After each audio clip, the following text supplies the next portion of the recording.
Today we have my Suzuki Carry up here for a timing belt change. This procedure should be the same for any of these DC51T, DD51T trucks with the F6A motor. This is a single cam motor. I happen to have AC, so my AC compressor seems to be hiding behind the shield. But if you don't have AC, it'll be a little bit easier for you because you won't have this. You would just have the alternator belt. This should be the same procedure for the truck and the van. This is a two-wheel drive model. As you can see, I have all this space under the cab and the motor sits about a foot further back from what I'm told. If you had a four-wheel drive model, this engine would be like up here somewhere and you'll probably have like a diff in the way. It might look a little bit different. I personally have never seen the four-wheel drive model underneath, so I'm not really sure what would be different, but the procedure should be exactly the same. Remove the AC cover. It's 3 10mm bolts. Next, the AC belt and the alternator belt has to come off. Just checking my tension. These seem pretty loose. I mean, I guess it's okay. It's sort of like 3/4 to 1 inch of play. I might have to retension these when I'm done. If you come over here, you will see a bolt right on top of the AC compressor right there. You loosen this bolt and it allows it to swing the compressor in and out, and that's how you release the tension on the belt so you can slip it off the pulley. Oh, there we go. You also have to crack these 2 bolts loose because they kind of hold the whole compressor in place with the pivot point. Use the smaller ratchet and it fit. Oh. Oh. Okay. See, now this moves freely and you can slip the belt off. Up on the top side here, loosen the alternator bolt. It's found right on top on the bracket.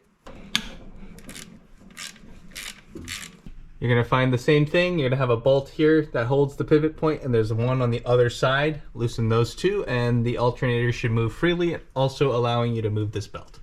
It's hard to see this, but it's pretty tricky to wedge your tool in there to get this inner bolt that's right there. So loosen that and then you can move the alternator and remove the belt. I forget if I already mentioned it, but every one of these bolts to loosen the alternator or the compressor were 12 mils. With the alternator now loose, you can see the belt can now come free. And the compressor, AC compressor is the same. You can just wiggle this free and just keep the belt out of the way so you're not going to lose it or damage it or whatever. Mine look to be in pretty good shape, so I'm going to reuse mine.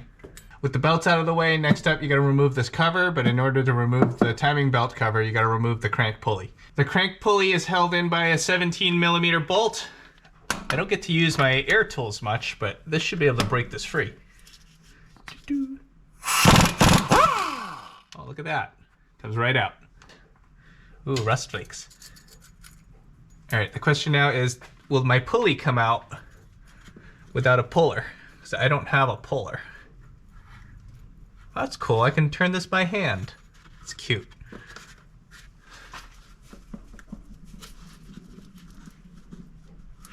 Ow. There's some wiggle in it, and it wasn't wiggling before. Guess more PB Blaster is the answer? More PB Blaster is probably always the answer, right?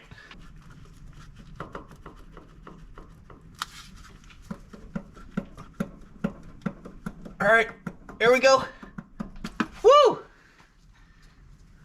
Oh, alright. Just had to wiggle it a whole bunch until it came off. The PB Blaster definitely helped a lot. There are a few bolts holding this cover together. There's 1 here, 2, 3, 4, 5, 6, 7, 8, maybe 9? Something like that. Let's take them off and find out. They're all 10mm bolts.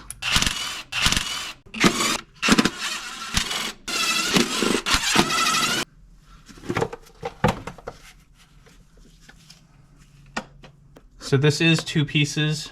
There's like a sleeve here where you can remove the top half. Guess you can look at the cam pulley or something to inspect it. I don't know. So both pieces come out. I'm gonna rearrange my screws so I know where they go. This is the camshaft pulley, this is the crankshaft pulley, that's the tensioner, that's the water pump, and this is the timing belt. My timing belt looks to be in pretty good shape. It looks all right, at least at first glance. Let's take it off and take a look. I don't know when this was actually done, but everything looks pretty nice in here. Even the water pump looks fairly decent, so maybe it's been replaced at some point, I just don't know. I currently have 104,000 kilometers on this. I mean, it's not that old, but it's old by age, so yeah. All right, I have to use my flashlight because my big light blows this out and we can't see it. Right there, you can see 2 yellow marks that are lined up. There's a really small like indentation in the pulley that indicates the top there. And then you got to come up to this side and you'll see that this yellow mark lines up with the yellow mark on the case. And that's how you know you're at top dead center. All right, time to crack this off. The tensioner's bolt is a 12 mil.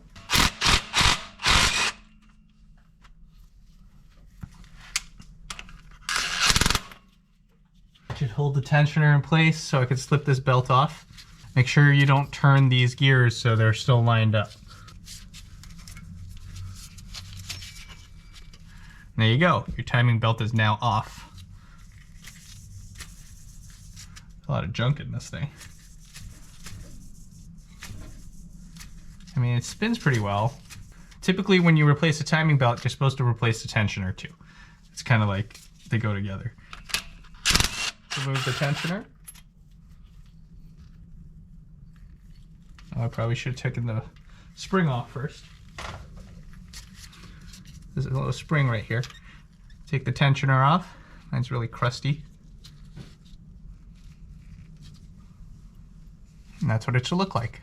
This motor's actually coming out, so I don't really care about the status of this thing.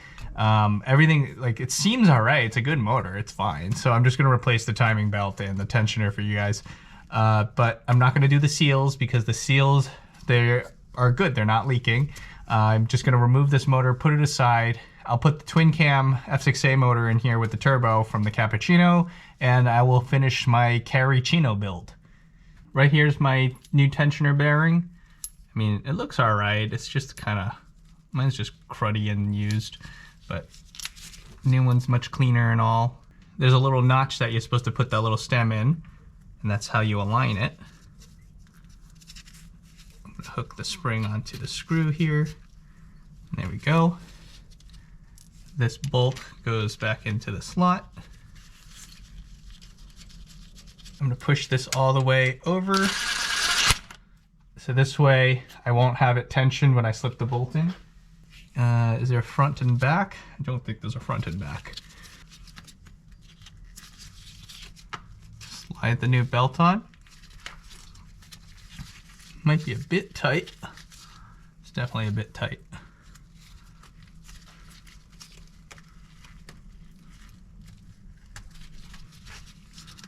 There we go.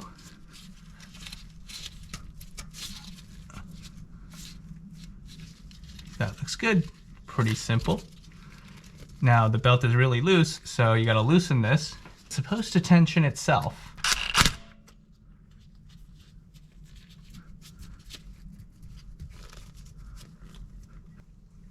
After putting your belt back on before tightening your tensioner, turn the crank over 360 degrees 2 times. I'm just gonna put that nut back on there. Turn the entire crank over 360 degrees 2 times. Basically, you're feeling that it turns around smoothly, there's no binding or whatever. After you do that, you can tighten the tensioner.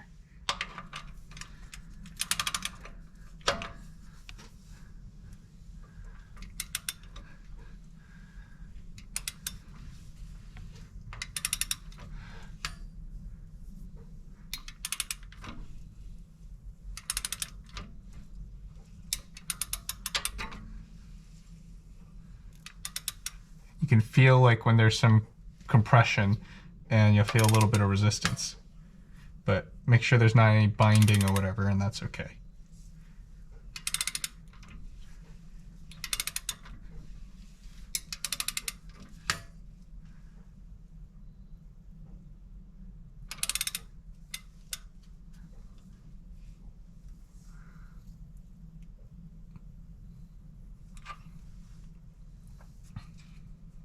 And that looks good. The belt looks right. Everything's kind of flush with the gears and whatnot. tighten your tensioner down to 10 to 16 foot-pounds. That's the torque spec for this guy. I have my torque wrench set to 15 foot-pounds.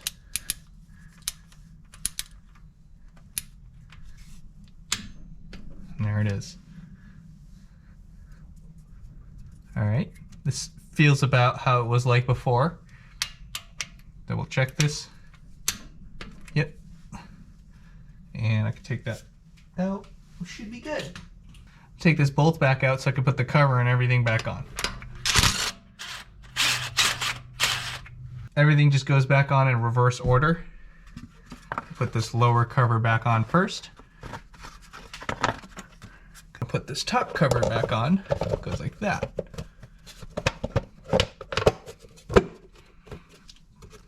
Looks good. Start putting these bolts back in. The long one goes up here.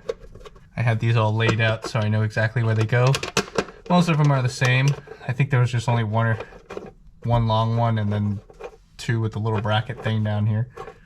If you don't have AC, you probably won't have that there. These are all 10 mils. Tighten them all.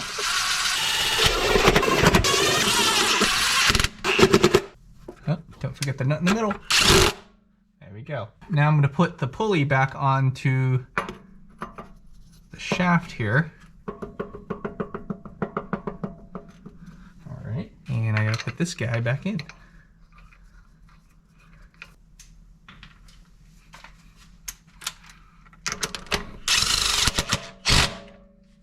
This is how you change a timing belt on a 1995 Suzuki Carry. It's a DC51T two-wheel drive. It's likely that it's almost exactly the same for every F6A motor that is in a Suzuki Carry because they're all single overhead cams and they all, oh actually no, some have a turbo. I believe the routing is a little bit different, but this is basically the same thing. This is pretty easy. This is my first timing belt change. It's kind of sus that it was this easy to do.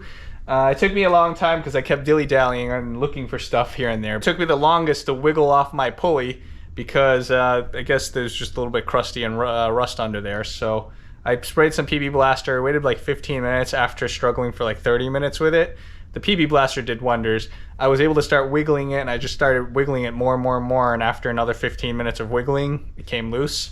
That's just how I did it. I didn't have any special tools or anything. I kind of whacked it with my rubber mallet a couple times, but I don't think that did anything. Figuring out where top dead center was a little bit tricky because my paint marking was a little bit faded. There are little dots where there's a dot on the pulley and then there's like the center mark on the thing. Basically, when you remove this nut, you'll see where the key notch is.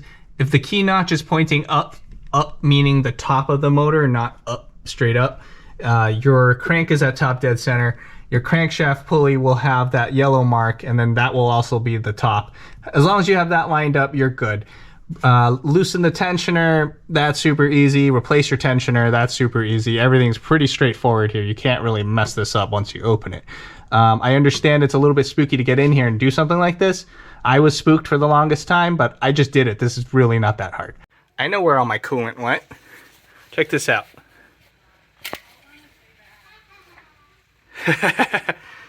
That's not right. Oh man. This was a huge waste of time. I guess this is a great opportunity to replace this with this. I hope this video is helpful for you to figure out how to do your timing belt yourself on your truck. It's a really quick job. Please subscribe for more videos like this on a Suzuki Carry and even for a Suzuki Cara or an AutoZam AZ1. Thank you for watching. Leave a like if you like this video, and I'll see you next time. Or you'll see me next time.